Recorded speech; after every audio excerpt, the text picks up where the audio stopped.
I personally think, and this is my own personal take, you guys knew this before, I went through a phase. I started off going to Jamaat when I was a little kid. Yeah. I really loved the Deobandis when I was growing up. I still have a certain respect for them. When I say certain, I mean a compartmentalized respect as the people who... Deoband, let's just start off, as originally a movement. It's considered a movement. Yeah. It's considered a movement that ended up having lots of educational institutions, but it still is a movement. And they see it as a movement. And that movement originally was to battle the colonization that occurred with the British. Wow. No, yes. So, but now the evolution of a people and their understanding, I think, has been hindered for a few reasons. But when I was in India, one of the things that pushed me away, there's three main things that I witnessed. And if any of you guys are Deobandis, please don't take offense to this. I'm not saying all Deobandis. I'm talking about, unfortunately, at the level of scholarship. All right? And wallahi, I'm not making this up. I'm saying what I witnessed for myself. I read this in the books, and I didn't believe it until I was actually in India. Right? And then I actually saw things.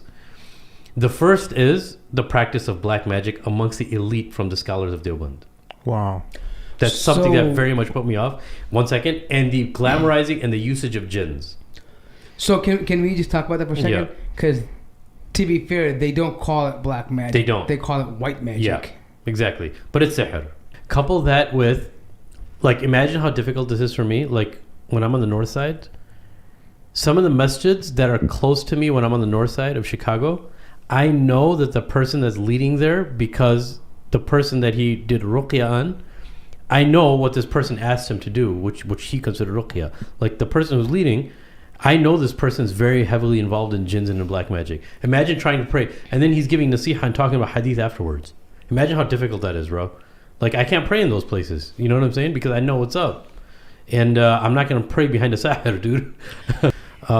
There's some people that I know, man, they blew the cover on some of this stuff, and they got in some, let's say, some jinn trouble and some possession trouble. Yeah, dude, people in India, I'm just saying jinn, I'm just saying, like, just people in India in general, Muslim, non-Muslim, it doesn't matter, Hindu, like, you know, that does exist. People, I just talked to somebody last month, man, same thing. I sent them to Abu Mujahid. Yeah. That they got in a fight with their cousins and stuff in India. Yeah. Got a fight with their cousins in Pakistan, relatives. Wars over land and stuff. They just sick black magic on them or jinns on them. You know what's But they need like hair. No, right? no, not only. No, you know what's crazy? No. That's one of the ways. That's one way. But what I'm saying is that, from my understanding of that, a lot of this, the evil sihr, like the deepest affecting one, is usually done by someone within family or extended family. It's someone who you know, like, it's not just random people. Yeah. It's people who know you intimately, know enough about you. Yeah.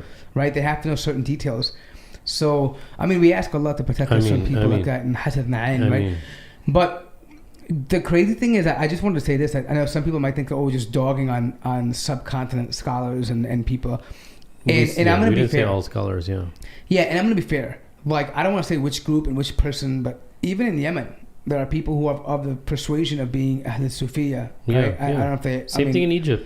And they will use, like, sihr openly. Yeah. Like, you'll see it. Like, I mean, like... And they have rural areas in Egypt, too, Well, I think the rural areas in Egypt, they kind of mix that old culture with, like, with Islam in some way.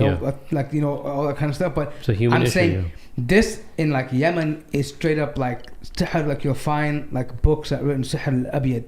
I mean, they'll know it's white magic. You know what I mean? Like, and like, it's just like, for me, it just, I can't register with that. Yeah. And I think it even happens in Saudi Arabia too, dude. Because we saw, despite how strict practices they have, like penalties and fine, or it's basically death. If you get caught with black magic in Saudi Arabia, you will likely face capital punishment. Especially from the subcontinent. Yes. Yeah, and I remember, I don't know if it was me and you who were looking up some of these videos, but we found some of the people from in Saudi, some of the police, the religious police, who were pulling some of these materials out of the sewers, and other places where they hide some of their work. Yeah, and just to be a disclaimer, we're not talking about all Sufis or all Deobandis. Or all Salafis. In Saudi, it's a Salafi place, right? Right. So there are people who justify things with, no matter how clear-cut things are, people will justify haram Actually, and evil. there was a story about this from Medina University where this one student was able to, I don't want to say it was Sheikh, I mean, it might cause, but anyways, he was able, saying that there was another student of knowledge with him at the time that was able to put papers back together. Like he would just rip it in front of you and he would be able to put it back together. They could never figure it out. And so he used to say that somehow some relationship started, and he said, all I have to do, or my agreement is, I mean, the paper thing was not the only benefit, obviously, but it was one of the, whatever, he was able to do it. But for whatever reason why he did that. But all he had to do was, like, once a year, he would go out to the desert and he would offer this jinn an egg.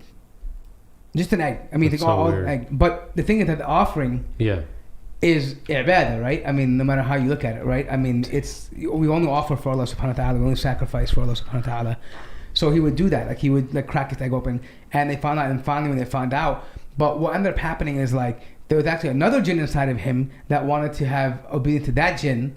And so it was like this weird chain. We had a ruqya on him, and like, but I mean, but someone had put that jinn on him. Yeah.